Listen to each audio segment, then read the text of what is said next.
한 절씩 교독하겠습니다. 제가 먼저 하겠습니다. 우스 땅에 욥이라 불리는 사람이 있었는데 그 사람은 온전하고 정직하여 하나님을 경외하며 악에서 떠난 자더라.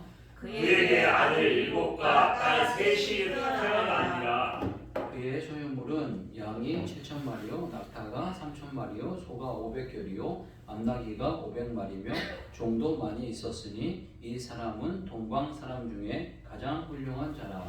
그의 아들들이 자기 생일에 각각 자기의 집에서 잔치를 베풀고 그의 누이 3명도 청하여 함께 먹고 마시더라. 같이 하겠습니다.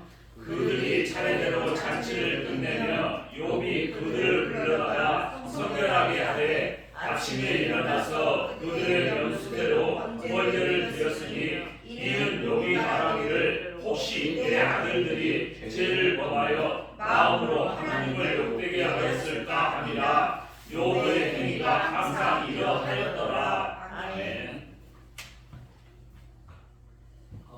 오늘은 제가 이번 주에는 라오스를 다녀오게 되었습니다. 라오스 교회 수련회로 다녀오게 되었고 또 저희가 또 계획한 대로 인도 건축을 잘 할 수 있게 되어서 너무 감사한 시간이 되었는데요. 인도 아까 그 과정은 그 말씀드린 대로 잘 하게 되어서 물질적인 것은 다 전달되어지게 되었고요. 한 4월달 정도에 인도 선교사님이 또 나오신다고 하시더라고요. 그래서 식사하면서 이렇게 조금 교제하고 나누는 시간을 갖도록 그렇게 하겠고요. 또 인도하고 굳이 자꾸 이런 이야기를 연결을 시켜보게 되면 저희가 그 개척을 하게 될 때 제가 섬겼던 그 목사님이 좀 어떻게 하셨던 분이시냐면 교회 건축을 할 때 선교지에다가 교회 건축을 먼저 하시고 교회 건축을 하실 분이에요. 그러니까 그게 되게 저에게는 인상적이었어요. 사실 교회 건축을 하다 보면 교회가 돈이 많아서 이렇게 건축을 하게 되는 경우도 있지만 빚이 없이 이렇게 건축을 하는 경우들도 있지만 빚을 지게 되는 경우들이 많이 있거든요. 그런데 그 일부를 떼가지고 선교지에다가 이렇게 교회 건축을 한다는 게 쉽지 않은데 하나님 보시기엔 기쁘시겠다 이런 감동이 많이 왔어요. 그래서 그 전에 섬겼던 목사님이 교회 건축을 한 2번 정도 하셨던 목사님이신데 늘 교회 건축을 하려고 할 때마다 선교지 먼저 교회 건축을 하시고 교회 건축을 하셨는데 제가 이제 2번째 교회 건축을 하실 때 함께 그 목사님과 그 교회를 섬기게 되었는데 그게 되게 인상적이어서 저희 교회가 개척을 할 때 큰 돈은 아니지만 일정 연수를 떼가지고 인도 선교사님께 드리게 됐어요. 제 동기 선교사님 계셨는데 그 여자 선교사님이셨는데 그 현지인하고 결혼을 하신 분이고 지금도 사역을 잘 하고 계신 걸로 알고 있는데 연락은 끊어져가지고 이렇게 관계가 잘 되어지진 않지만 큰 물질은 아니지만 그 당시에 물질을 조금 드려서 성경하고 저희는 개척을 시작하게 된 상황이었고요. 그런데 얼마 전부터 계속 이렇게 인도 선교사님들을 자꾸 만나게 되더라고요. 그러니까 자꾸 인도에 대해서 생각을 많이 해서 그러는 건지 인도 선교사님을 많이 만나게 되었고 요번에도 4월 1일 날 가기 전에 한 인도 선교사님 만나서 이런저런 교제를 이제 하게 됐고 인도 선교사님들끼리는 교류가 있으니까 저희가 조범면 선교사님을 섬기려고 하고 있다라고 얘기하니까 이제 아시고 어느 지역에 있는 분이시다라는 이야기를 이렇게 하시더라고요. 그런데 저희도 개척을 하게 되면서 그때 당시에 너무 불같아가지고 제가 앞뒤 안 가리는 그 부분이 있어서 저희 식구들 다 데리고 인도를 가려고 했었어요. 그러다가 경비가 너무 많이 나와가지고 도저히 그렇게 하면 어렵겠더라고요. 그러니까 그 당시 1인당 한 200 정도가 들더라고요. 그러니까는 4인 가지고 한 1,000만 원 정도가 들여지게 되는데 개척하는 사람 입장에서 1,000만 원을 들여서 인도까지 간다는 건 어렵더라고요. 그래서 그러면 이제 중국을 하자. 그래서 중국을 하는데 일주일 만에 제가 내몽골까지 들어갔다 나오려고 그랬어요. 그러니까 일주일 만에 내몽골을 들어갔다 나온다는 거는 지금 생각해보면 너무 무식한 짓이었어요. 그런데 그 당시에 너무 불같은 마음만 있어가지고 제가 이제 막 그리고 중국을 너무 한국처럼 생각해가지고 뭐 하루에 뭐 북경대학 갔다가 칭다오 대학 갔다가 막 이렇게 막 그리고 다음날 뭐 저기 지방대학 갔다가 그 다음날 몽골 들어가서 몽골에 대학 갔다가 그 당시에 뭐 성교학만 대학만 가가지고 전도하고 막 이런 상황이었는데 뭐 한 이틀 만에 퍼졌어요. 이거 가자마자 뭐 그 지금 생각해 보면 그 초등학교 1, 2학년이고 5, 6학년 된 애들을 너무 혹사시킨 그런 게 있었고 또 중국이 한국 땅덩어리 같지 않고 너무 넓어가지고 뭐 1, 2km 걸어다니는 거는 걷는 것도 아닌 그런 상황이다 보니까 너무 조금 스케일을 크게 잡았다 막 이런 상황과 이런 생각들을 했던 기억이 나는데 지금 하여간 저희가 인도에 이렇게 그 건축을 하게 돼서 너무 감사드리고 첫 시작이지만 뭐 하나님 힘 주시는 대로 제가 힘 닿는 대로 계속적으로 건축하는 그런 시기가 되었으면 좋겠고요. 두 번째로서는 이제 오늘 이제 라오스를 갔다 오게 되었는데요. 이번 주에 대부분 한 80% 90%는 관광하고 쉬고 노는 시간들이에요. 근데 노는 시간들인데 이제 목사님들이 가셔가지고 규칙적으로 하는 게 한 두 가지가 있어요. 그건 뭐냐면 첫째는 선교지에 선교교회를 방문해서 그 교회를 잠깐이라도 조금 섬기는 거 하나 하고 두 번째는 뭘 규칙적으로 하시냐면 북한 식당을 가셔요. 북한 식당에서 식사를 한번 하시는 거를 반복적으로 하시고 나머지는 그냥 쉬고 교제하고 또 관광도 하고 이러시는데 뭐 나이들이 있으시니까 뭐 관광을 많이 하시는 거는 대부분 이렇게 줄이고 한두 가지만 이렇게 잠깐 이렇게 하시는데 다른 것들은 뭐 그냥 구경찬이 하니까 제가 선교지 방문한 것만 이렇게 보여드리도록 그렇게 하겠습니다.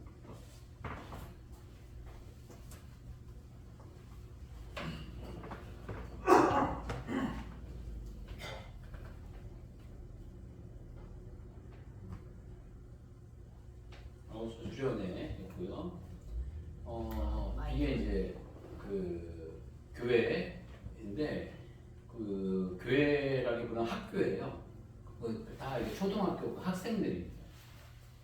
학생들이고 유치원서부터 초등학교까지 이제 하시는 그 목사님이신데 그 아이들이 원래는 그 당시에 그 코로나가 있어가지고 애들이 못 나오는 바람에 한 2개 학년이 비었대요. 그래서 중간에 2개 학년이 비었는데 그 학년이 있으면 더 많았을 텐데 이렇게 이제 여기가 이제 강당 같은 곳이고요. 그러면 예배도 드리고 뭐 이런 장소를 사용하시는 것 같아요. 애들이 이제 준비하는 과정. 얘네들이 이제 유치부 애들이고 저게 초등학교 저학년, 초등학교 약간 고학년인데 여기가 3, 4학년 정도 된다는 것 같아요. 뭐 1, 2학년, 3, 4학년 이렇게 생각하시면 될 것 같습니다. 그리고 이제 거의 모르신 목사님.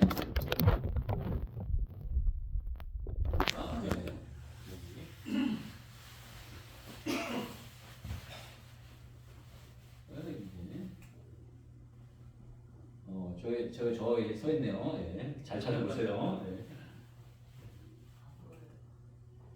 이제 예배 애들을 끝나고 예배 드리는 광경이고요. 이분이 이제 선교사님. 여기 선교사님이시고, 이분이 이제 사모님 되계신 분이 사모님이시고, 저는 여기고요.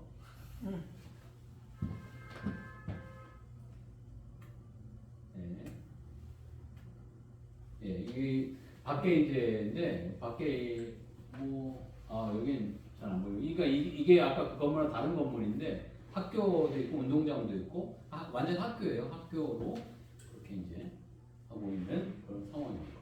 그리고 예, 이 선교사님하고 아까 선교사님 그 사모님하고 이 가운데 이제 사모님이 이제 앉아 계시는데. 이 분들이 원래는 미국에서 목회를 이렇게 하셨대요. 미국에서 목회를 하셨는데 목회를 접고 나오시는데 $500밖에는 없으셨대요. $500밖에 없으셔가지고 하여간 그 성교훈련을 받기 위해서 온누리교회 성교훈련을 가셨는데 뭐 거기 300인가 500인가가 되는데 그 돈이 없어가지고 아버님이 돈을 대주셔가지고 뭐 그거 해가지고 하여간 성교를 그렇게 시작하시게 됐대요. 그래서 이제 이거 성교를 시작하신 지는 얼마 안 되셨다고 하더라고요. 이 성교를 시작하신 건 2013년인가? 뭐 그때 이제 시작을 하시고 14년인가 하셨는데 너무 이렇게 성교를 잘 하고 계시고 아무것도 없는 이 분이 지금 여기 이렇게 뭐 이게 강당이고 강당 이쪽에 이제 학교 건물 이쪽에 학교 건물 겸 식당 운동장 이렇게 해가지고 다 이렇게 하시는데 한 7억인가 8억이 드셨는데 하나님이 기름 부으시고 인도하셔가지고 이런 사역들을 이렇게 할 수 있게 되었다 이런 이야기들을 하고 계시더라고요. 그리고 라오스에 대해서 이제 조금 더 이야기를 나누면 라오스는 이거를 좀 일단 보겠습니다.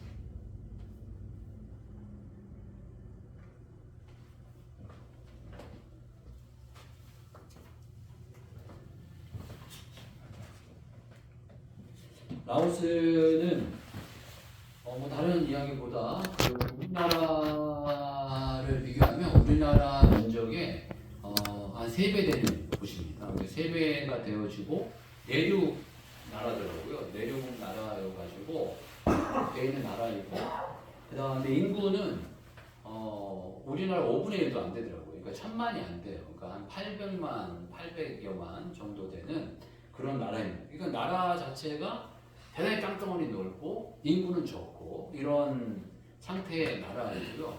근데 그런 나라인데 또 내륙이 있다 보니까 이거 외부하고 교류가 안 되면은 이 나라 자체가 그 발전하기가 어려운 그런 상태의 나라이더라고요. 그리고 이 나라가 공산국가이다 보니까 조금 이렇게 발전이 더딘 부분도 있었고요.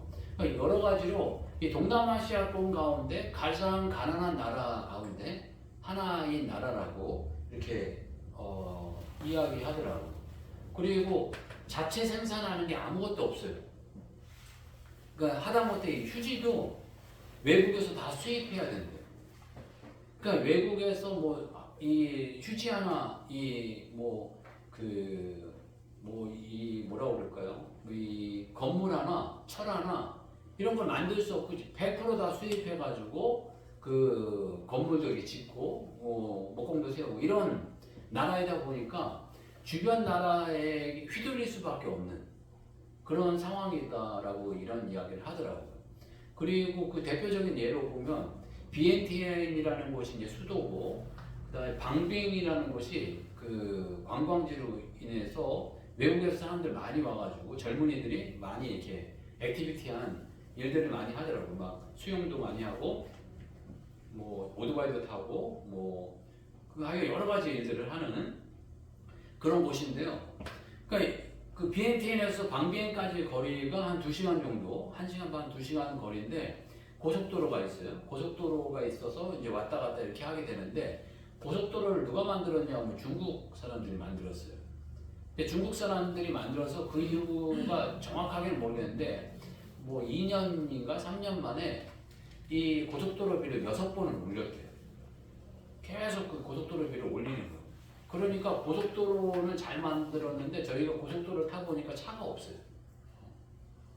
텅텅 비었어요. 너무 비싸니까 그런 건지 자국민들은 그 잘 안 다니고 그 고속도로로 가는 그냥 그 도로가 또 따로 있더라고요. 근데 포장 상태는 좀 어렵지만 그 돈 내느니 그 길로 간다 이런 자국민들이 많은 것 같아요. 그러니까 나라 자체의 상황과 여건이 이제 어떤 상황이라는 걸 좀 느끼시겠죠. 그러니까 나라가 이제 좋은 게 들어오면 그게 자국 게 아니고 외국 거여서 외국인들이 다 돈을 뜯어가는 이런 상황이고 호텔도 저희가 좋은 게 다 이렇게 뭐 제일 좋은 거라고 5성급이라고 이렇게 말은 하는데 우리나라로 치면 한 3성급 정도 되는 호텔인 것 같아요. 그런데 그것마저도 베트남 자산이라고 하더라고요. 그러니까 베트남에서 와서 지어가지고 이 수익 가운데 얼마를 다 그 사람들이 가져가겠죠. 뭐 공짜로 그걸 지어놓고 그렇게 하진 않겠죠. 아니면은 땅 사고 건물 지어서 100% 다 자기네들이 가져가든지 이런 형태인 거예요. 그래서 이 국민들은 대단히 가난하고 좀 어려운 상황에 있고 그다음에 그 경제와 이런 것들도 주변 나라가 많이 가져가는 이런 상황이고 뭐 옆에는 베트남, 밑에는 태국, 옆에는 또 캄보디아, 위로는 뭐 중국 이런 식으로 돼 있어서 그 중간에 껴가지고 그러니까 치고받고 얻어맞기가 좋은 그런 상태의 나라이다라고 이제 말씀을 그렇게 하고 있고요. 그래서 사람들은 그러나 이렇게 대단히 순박해요. 너무 순박해요. 그러니까 약간 먹거리에 대한 걱정은 없는 것 같아요. 그러다 보니까 뭐 그걸로 만족해서 그냥 순응하고 사는 그냥 그런 형태의 삶이 보여요. 필리핀은 잘 산다고 하지만 필리핀은 가보면요. 가난 이런 가난이 없어요. 여러분들이 정말 필리핀 가보신 분들은 더 느끼시겠지만 여러분들이 모든 걸 상상하는 가난 플러스 가난이 있어요. 필리핀은 좀 그래요. 그리고 저는 그 안에까지는 못 들어가 봤는데 선교사님들이 필리핀이 뭐 3,000개인가 뭐 6,000개의 섬으로 이루어졌다라고 이제 그 이야기하거든요. 그러니까 메인 섬들만 저희는 가보시는 거예요. 제일 좋은 섬들만, 제일 좋고 접근성이 있는 그런 섬들을 가보는데 접근성이 없는 섬들도 사람들이 산다는 거예요. 그런데 접근성이 좋은 그 섬들에 사는 사람도 이게 사람의 삶인가 짐승의 삶인가 심하게 표현하면 그런 고민이 들 만큼 심각한 삶이 이루어지고 있는데 섬에 문명이 안 들어간 분들의 이 삶은 더 심각하다는 거예요. 그러면서 그 라오스 사람들은 그런데 필리핀이 더 그 라오스보다 부유한데 라오스는 아까 말씀드린 땅이 넓고 그러다 보니까 그 가난하고는 또 다른 가난이에요. 이 라오스의 가난은 일단 집과 땅이 넓어요. 집과 땅이 넓어서 겉보기에는 되게 부유해 보여요.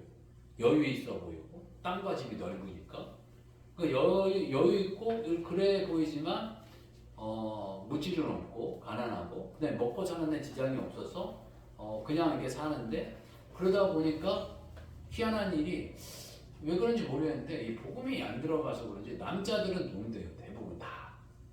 근데 여자분들은 자녀를 키우기 위해서 그러는 건지 열심히 나름대로 일을 하셔서 이게 그 남성 중심의 사회가 아니고 여성 중심의 사회로 이렇게 돌아가게 되면서 가이드 반은 농담 반 진담 반으로 두들겨 맞는 남자들이 많다.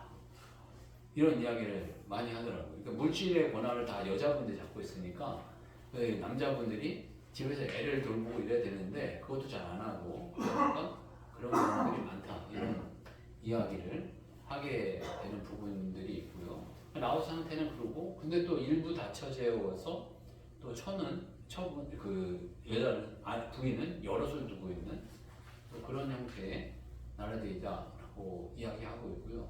그런데 이렇게 하여간 공산권인데 기적적으로 그 교회들이 생기고 이런 부분에 대해선 좀 감사한 일이고 또 기쁜 일이어서 이 부분들 다시 한번 생각하시면서 기도해 주시면 좋겠고요. 또 두 번째로서는 제가 이 여행을 하게 되면서 한 장로님과 이런저런 이야기를 많이 나누게 되었어요. 이 장로님은 어떤 분이냐고 하면 저희 아버님 교회를 이렇게 30대 장로님이 되셔가지고 지금까지 섬기고 있고 이렇게 하신 대표 이제 수석 장로님이신 분이세요. 그런데 장로님하고 저하고 연배가 이제 많이 있고 그러다 보니까 그 장로님을 뭔가 대화할 일도 없고 만날 일도 없고 교제할 일도 전혀 없었어요. 그런데 너무 이렇게 뭐라고 그럴까요? 올곧으신 분이셔가지고 좀 가까이 하기 좀 어렵고 좀 선입견이 있었고 좀 제 마음은 좀 불편함이 좀 있었던 장로님이세요. 그런데 좀 따뜻하시고 관심은 많으신데 좀 이렇게 불편한 그런 마음이 있었는데 그 장로님과 이런저런 이제 교제를 나누시면서 장로님도 저와 많이 교제하고 싶으셨던 것 같아요. 저를 통해서 아버님을 좀 뵙고 싶은 그런 모습이 있었던 것 같고 받고 그래서 이제 교제를 이제 어떻게 좀 하나님의 은혜로 하게 됐어. 그래서 이동하는 모든 기간에 그 장로님과 제가 이렇게 옆자리에 앉아가지고 이렇게 이야기를 나누게 되었는데 그 장로님의 이제 일생을 이렇게 듣게 되면서 그 여러 가지 은혜를 많이 있고 받게 되었어요. 그 첫 번째로서는 이 장로님이 아버님이 일찍 돌아가셔가지고 이른 나이에 가장이 되신 거예요. 그래서 그 10대 때 가장이 되셨던 것 같아요. 그래서 어머니와 동생들 둘이 있으셨던 것 같아요. 그래서 가장이다 보니까 이 가정을 섬겨야 되는데 돈도 없고 직업도 기술도 없고 아무것도 없으니까 그냥 닥치는 대로 일을 하셨는데 그 광산에서 탄광 캐는 일을 맨 처음에 하셨다고 그래요. 그 군대 가기 전에. 그래서 탄광 캐는 일을 이렇게 하셨는데 돈벌이가 잘 안 되죠. 그런데 군대에서 제대하고 나오니까 다 동생들은 서울로 돈 벌러 가고 어머니도 올라가고 그러다가 이제 그 권사님을 만나서 권사님과 함께 이렇게 사시게 되면서 결단하게 된 게 이제 서울로 올라오시게 됐는데 이렇게 음료 같은 거, 주류 같은 거 이렇게 판매하고 이렇게 운반하는데 직원으로 가셔서 일을 하셨대요. 일을 하시다가 나중에 이제 동성 보일러라는 보일러 회사에 이제 가셨대요. 가셨는데 거기서 잘 지냈는데 몇 년 지내다 보니까 애들이 고등학생인데 6개월 동안 임금을 못 받으셨다는 거예요. 그리고 거리는 음성까지 가셔야 되는데 음성까지 다니시는데 돈은 돈대로 드는데 애들은 학비와 용돈이라도 줘야 되는데 그걸 또 못 주는 그런 어떤 절제절명의 그런 어떤 상황으로 몰리고 그 보일러 회사가 안 되는 그런 상황이 있어서 참 이렇게 급도를 올린 그런 상황이 되셨는데 한 친구가 이렇게 왔는데 한 친구가 고물상을 하는 친구였는데 그 고물상이 그냥 고물상이 아니고 한 1,000억 정도 되는 자산가인 그 고물상을 하시는 분이셨다고 그래요. 그래서 고물상을 이렇게 하시게 됐는데 그분이 그 사정 얘기를 듣더니 야, 다 때려치고 나한테 와. 그래가지고 그 친구한테 이제 가게 됐는데 그 친구한테 가게 되면서 좋은 그 친구가 집 구할 수 있도록 5천만 원을 빌려주고 그래서 5천만 원 가지고 집을 이렇게 해서 사게 되고 그리고 그 집을 사게 됐는데 일단 이 얘기부터 먼저 할게요. 그냥 사게 되고 났는데 이제 아들에게 제대로 했는데 이 장모님이 그 학교를 잘 못 나왔기 때문에 아들이 좀 공부 좀 했으면 좋겠다라는 마음, 자녀들이 공부 좀 했으면 좋겠다는 마음이 좀 컸는데 자녀들을 보니까 영 공부로 승부를 볼 애가 아니어가지고 뭘 하겠느냐 이제 얘기하다가 그럼 네가 이 고철회사 들어와서 운전기사나 해라 이렇게 했는 거예요. 그래서 차를 중고차를 하나 사주고 이제 운전기사를 하게 됐는데 그 아들이 눈이 띄어가지고 이걸 차리고 싶다라고 이렇게 해가지고 조그맣게 이제 차렸는데 그게 잘 되고 그래서 이제 땅을 이제 한 1,400평인가를 사게 됐는데 그 과정 가운데 또 그 친구가 한 2억 원을 빌려줘가지고 그 땅과 이런 걸 사게 되고 그래서 지금의 이제 한 제가 보기에는 정확하게 잘 모르겠는데 집도 있고 이러시는 거 보니까 한 100억 정도의 자산가가 되시는 이런 축복을 받게 되시는 이 장로님이 이렇게 되시게 됐어요. 그래서 그 장로님을 보게 되면서 그 장로님께 은혜 받았던 것이 몇 가지가 있는데요. 첫 번째는 이 장로님이 권위에 대한 그 순종의 마음이 있으시더라고요. 그 권위에 대한 순종의 마음이 어떻게 있으시냐면 그러니까 어른에 대한 공경에 대한 마음이 있으세요. 그래서 어머니를 끝까지 모시고 싶어하는 그런 마음이 있으셨어요.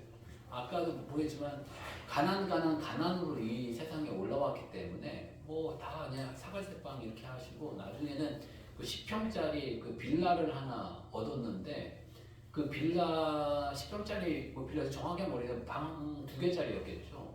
그러니까 돈이 없으니까 방 한 칸에 그 식구들 다 살고 방 또 다른 한 칸은 세줬대요. 돈이 없으니까.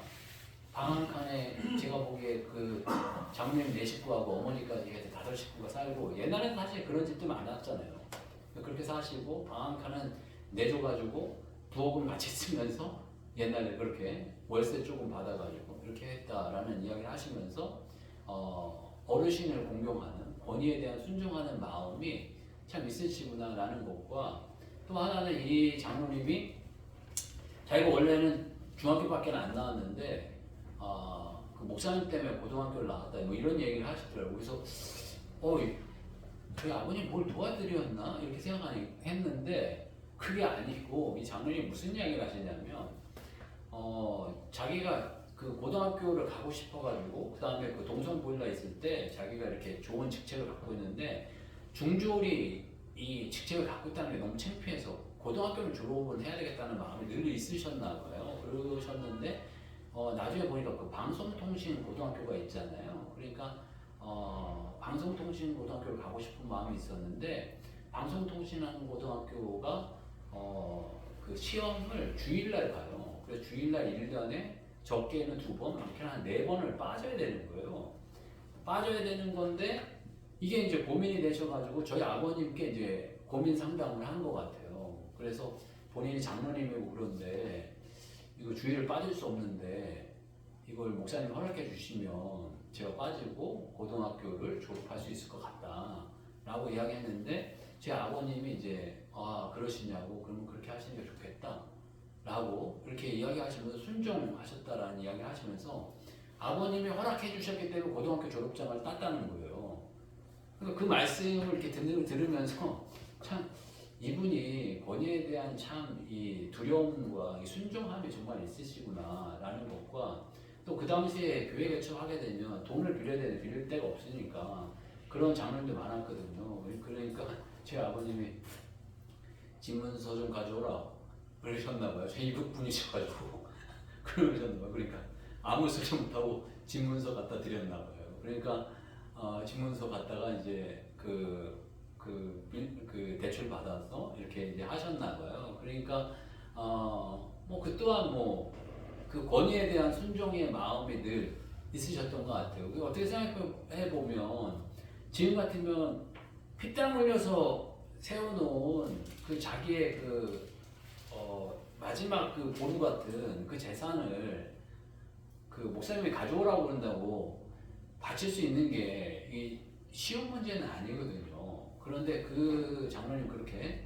바치고 그렇게 드리고 이런 마음이 참 있으셔서 참 이렇게 교제하고 이렇게 나누면서 참 이 어르신이 권위에 대한 존중과 이런 좋은 마음이 있으신 분이었구나라는 걸 새삼 이렇게 알게 되고요.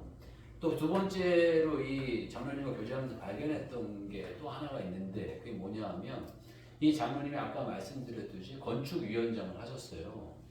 건축위원장을 이렇게 하시면서 교회 건축을 처음부터 끝까지 이렇게 잘 하실 수 있도록 잘 섬겼고, 건축을 하다 보면 물질이 잘못하면 새는 경우가 있어요. 그리고 물질이 갑자기 이제 문제가 생기는 경우가 있어요. 평상시에 없다가 많은 물질이 한꺼번에 모이다 보니까 그 물질로 인하여서 관리를 잘못하면 문제가 생기는 경우들이 많이 있거든요.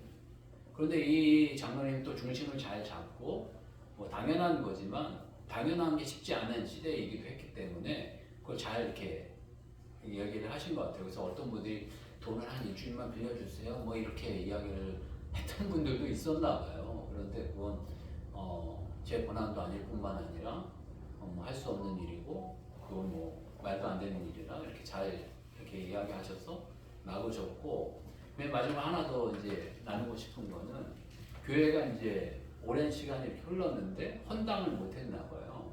헌당을 못 하고 있는 그 상황이었는데, 이 장로님이 이제 아까 이제 말씀 나눌 때 보게 되면 그 철무점으로 가셔가지고 이 장로님이 아들을 공부를 시키든지 사업을 시키려고 돈을 모아놓은 게 있으셨나 봐요. 돈을 모아놓은 게 있었는데 이 녀석을 딱 보니까 공부할 놈은 아니고 와가지고 트럭 사셔서 그냥 철물 배달하게 이렇게 시키려고 했는데 새 차를 사주는 것보다 어차피 차가 이렇게 한 거니까 중고차를 사는 걸로 하고 중고차 가격을 빼니까 그 당시 한 2, 3천이 남더래요. 그러니까 그 당시 2, 3천이면 큰 액수죠. 지금으로 얘기하면 뭐 많게는 한 5, 6천?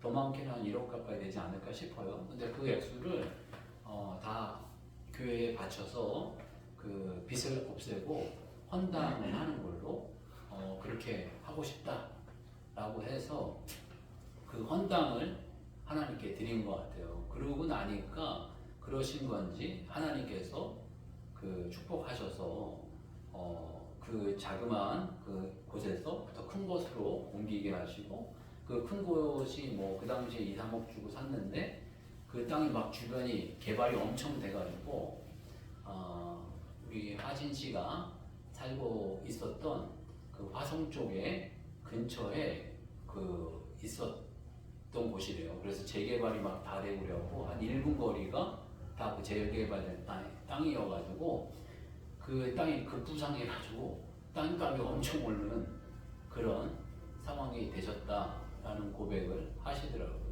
그리고 이분들이 삶이 늘 기도, 말씀 이거 외에는 거진 없으셨던 분들이에요. 그 당시에 뭐 기도하면은 그 권사님 뭐 대단하셨던 분이셨고, 그다음에 말씀에 대해서도 뭐 대단히 열심히셔서 구약 말씀대로 집 문지방하고 설주에다가 말씀 써가지고 이렇게 붙였던 분이세요. 그리고 뭐 심하게는 그 암송 안 하면 밥 안 주는 그런 분이셨고, 지금도 보니까 그 가족 톡방 같은 게 있잖아요. 이 카카오톡 같은데 보면 가족 톡방이 있는데 그 톡방에다 매일 그 권사님이 말씀을 이렇게 올리신대요. 그러면 가족들이 그거에 대한 반응을 하는 그런 시간을 갖는다라고 말씀하시더라고요. 이렇게 과정을 겪으면서 하나님 정말 역사하시는구나 라는 것들을 많이 느끼게 됐습니다. 인도 교회 건축을 하면서도 뜻하지 않은 분들을 오시게 하셔서 같이 헌금 참여하게 하시는 거에 너무 또 감사한 시간을 가졌고, 라오스 교회 같이는 아까 그 선교사님 정말 그 500불밖에 없는 그 500불이 뭐 어느 정도 액수인지 모르겠는데 뭐 하여간 그 500불이면 얼마인가요? 한 100만 원?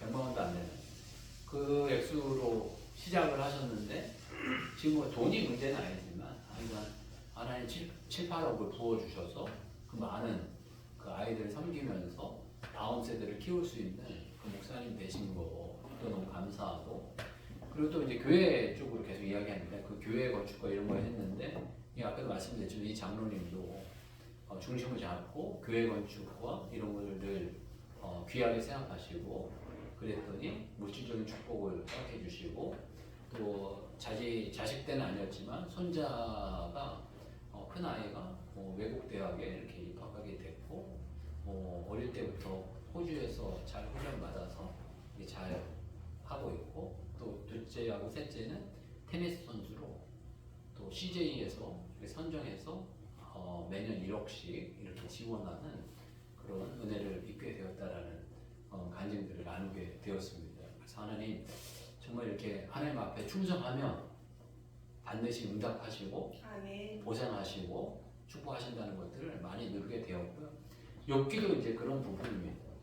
그래서 욥기는 다음 주에 같이 나누도록 그렇게 하겠지만 이 정도에서 성경 보고와 말씀을 나누도록 하겠습니다. 그래서 저희들 이 선교하고 이런데 참 수고하셨고 교회 짓는데 아주 힘껏 이렇게 해주셔서 너무 감사드리고, 그냥 힘껏 한 것이 아니라 사무엘하 7장 말씀 보시면서 약속 주장하시고, 하나님 약간 뻔뻔하기도 하지만 저희가 믿음으로 심었습니다. 하나님 믿음으로 심은 만큼 하나님 기름 부어 주시고 역사해 주십시오 라는 그런 말씀으로 저희들 나아갔으면 좋겠습니다. 아멘. 사무엘하 7장을 한번 같이 읽고 말씀 나누도록 마치도록 할까요? 사무엘하 7장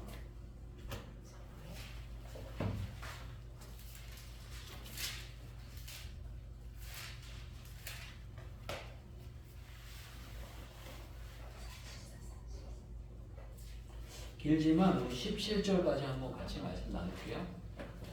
한 절씩 한 절씩 교독해 보겠습니다. 제가 먼저 해보겠습니다. 사무엘하 7장입니다. 사무엘하 7장 우리 구역 472페이지 472페이지 이 말씀이 저희들의 가정과 가문과 개인에 임하게 해달라는 약속을 주장하면서 우리 읽겠습니다. 제가 먼저 읽겠습니다. 여호와께서 주위의 모든 원수를 무찌르사 왕으로 궁에 평안히 살게 하신 때에 왕이 선지자 나단에게 이르되 볼지어다 나는 택한 곳 궁에 살거늘 하나님의 궤는 휘장 가운데에 있도다. 나단이 왕께 아뢰되 여호와께서 왕과 함께 계시니 마음에 있는 모든 것을 행하소서 하니라. 그 밤에 여호와의 말씀이 나단에게 임하여 이르시되 가서 내 종 다윗에게 말하기를 여호와께서 이와 같이 말씀하시되 내가 나를 위하여 내가 살 집을 건축하겠느냐.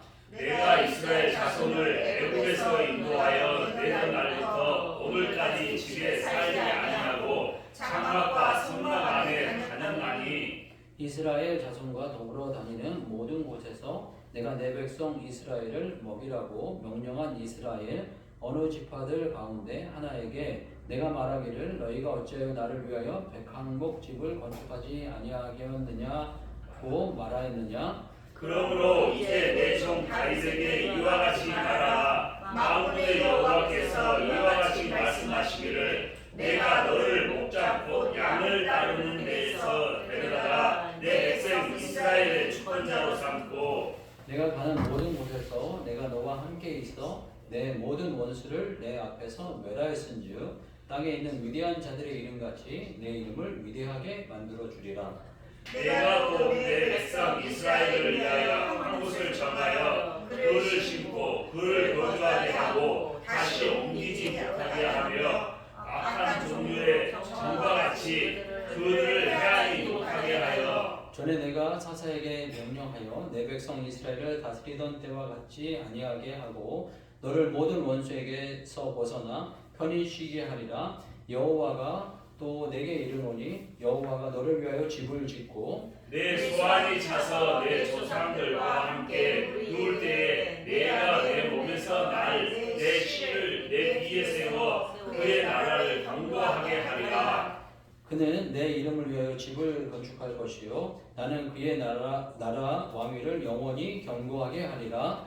나는 그에게 아버지가 되고 그는 내게 아들이 되리니 그가 만일 죄를 범하면 내가 사람의 뇌와 인생의 책으로 징계하리라. 내가 내 앞에서 물러나게 한 사울에게서 내 은총을 빼앗은 것처럼 그에게서 빼앗지는 아니하리라. 내 집과 내 나라가 내 앞에서 영원히 보존되고 내 왕위가 영원히 견고하리라 하셨다 하라. 같이 읽겠습니다. 나단이 이 모든 말씀들과 이 모든 계시대로 다윗에게 말하니라. 아멘. 이 말씀은 다윗이 성전 건축을 하겠다라고 하나님께 말씀만 드렸더니 말씀 위에 이 마음과 이 계획 위에 하나님 축복하신 사건입니다. 그래서 하나님께서 이 눈에 보이는 건축 또 하나님의 점을 아름답게 하려고 하는 사람을 얼마나 이뻐하시고 귀하게 여기시는지 말씀하신 것이고요. 저희가 주의 전을 건축할 수 있는 이 시기 또 이때를 허락하시면 너무 감사드리고 또 이 약속의 말씀을 주장하면서 저희들 주님께 헌신하는 시간들 되셨으면 좋겠습니다. 아멘. 네, 같이 한번 기도하겠습니다. 선교복을 이제 드리게 되었는데 인도 교회나 이 라오스 교회나 또 우리의 삶 속에 이 장로님 같이 또 이 약속의 말씀 같이 이루어지게 해달라고 같이 한번 기도하겠습니다. 주여 한번 외치고 같이 기도하겠습니다. 주여, 내 하나님 아버지 감사합니다.